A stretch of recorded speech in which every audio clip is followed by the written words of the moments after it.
NEET UG 2026 परीक्षा रद्द हो गई है। एसीबी ने पर्याप्त सबूत दिए और एनटीए की तरफ देखकर कहा कि अब एनटीए की बारी है कि वो क्या डिसीजन लेती है, यानी कि नेशनल टेस्टिंग एजेंसी इस पर क्या डिसीजन लेती है। और आज 12 मई को एनटीए ने परीक्षा पूरे भारतवर्ष में जो आयोजित हुई थी इसको रद्द कर दिया है।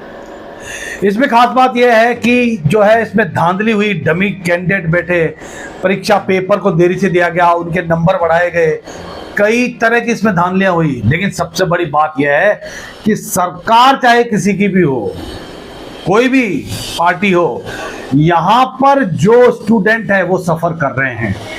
चंद जो स्टूडेंट है वो चोरी चकारी करके, धांधली करके, पैसा देकर, अधिकारियों को सेट करके पेपर को लीक करवाते हैं। लेकिन जो पढ़ने लिखने वाले हैं, जिनके माँ बाप गाड़ी कमाई से जिन बच्चों को पढ़ाते हैं, रात दिन एक करके जो बच्चे पढ़ते हैं, उनका क्या है? वो फिर से ही परीक्षा देंगे? एक बच्चा, एक बालमन, एक कोमल मन टूटता है जब वो दिल से पढ़ाई करता है और उसका ये रिजल्ट जो है लीक होकर रद्द होती परीक्षा होती है, तो उसका मन टूटता है, उसके माँ बाप जो है वो परेशान हो जाता है। परीक्षा रद्द क्यों हुई? सबसे महत्वपूर्ण यह है कि जयपुर सीकर में ये पेपर परीक्षा से पहले ही कुछ चोर उच्चकों को, कुछ लफंगों को मिल गया था। एसओजी ने ये साक्ष्य सारे एनटीए को दिए और उसके बाद एनटीए ने डिसीजन लेकर इस परीक्षा को रद्द किया है। कैसे ये पेपर वोल्ट से निकल जाता है? जो टेस्टिंग एजेंसी है वो भी शक के दायरे में रहती है। किस तरह से ये जो पेपर देरी से देने का सिलसिला है ये कैसे जारी रहता है। लगातार जो है केंद्र शक के दायरे में रहते हैं और दूर दूर लोगों को, बच्चों को परीक्षा देने के लिए भेजा जाता है। या तो सेटिंग के तहत भेजा जाता है या फिर इस तरह से दूर सेंटर को देना, ये भी शक के दायरे में रहता है।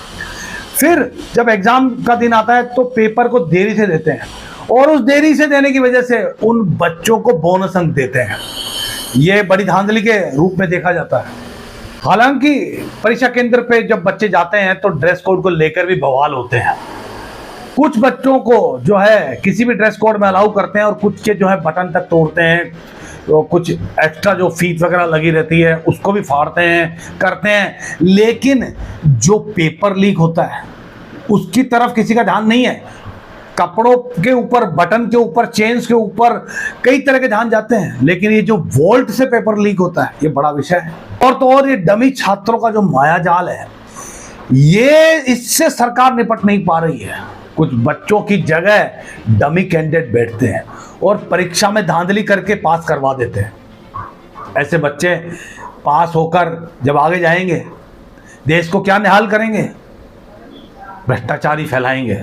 परीक्षा जब आयोजित होती है नीट जैसी, पूरे बड़े उत्साह से पूरे साल भर तैयारी के बाद बैठते हैं, और जब ये परीक्षा रद्द होती है तो चंद बच्चे जो धांधली करते हैं वो उनके लिए कोई विषय नहीं होता। लेकिन जब बच्चा मेहनत करता है, पूरी साल लगाता है, रात भर जगता है, उसके बाद ये परीक्षा रद्द होती है, तो वास्तव में ये बहुत दुखद है।